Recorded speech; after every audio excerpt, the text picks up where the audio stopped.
卫福部研究人工生殖法的修法草案，也毋过民间团体公布网络的调查，煞讲有超过70%的人是反对开放予单身，也是同志来用人工生殖法。因强调讲，安尼等于是制造单亲的家庭，恐惊违反儿童公约。为了要互想要生囡仔人拢会人生，卫福部针对人工生殖法修法草案已经有初步的内容，虽然未提出行政院的版本。不过准备要扩大纳入单身的女性加同志女性等对象，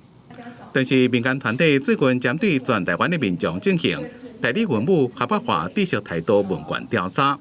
结果8124条资料内面，有效样本7780份内面有5720位，超过70%无支持单身的人士做人工生殖。身份认同的问题，可能小时候是不明显的，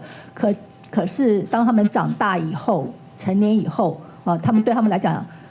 这是一个非常非常大的困扰。捐精卵的后代对受孕的方法，他们会感到很悲伤，甚至感到痛苦或者是愤怒。妇女团体表示，人工生殖技术应该以治疗未生为目的，不是作为创造性命的方法，也禁止商业目的。单身的女性并不是未生的患者，无符合人工生殖法立法的主旨。而且，单身的女性做人工生殖，会互囡仔成长过程无留白，就敢若是挑工制造单亲家庭，这也违反儿童公约的儿童最佳利益原则。单亲本来你的资源也少了一半，你的家庭支持系统少了一半，而很多的部分是对孩子来说，他对自己将来的认同和他将来怎么样去建立正常的、平和的两性关系。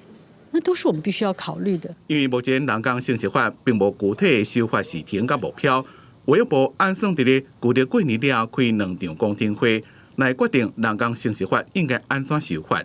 记者综合报道。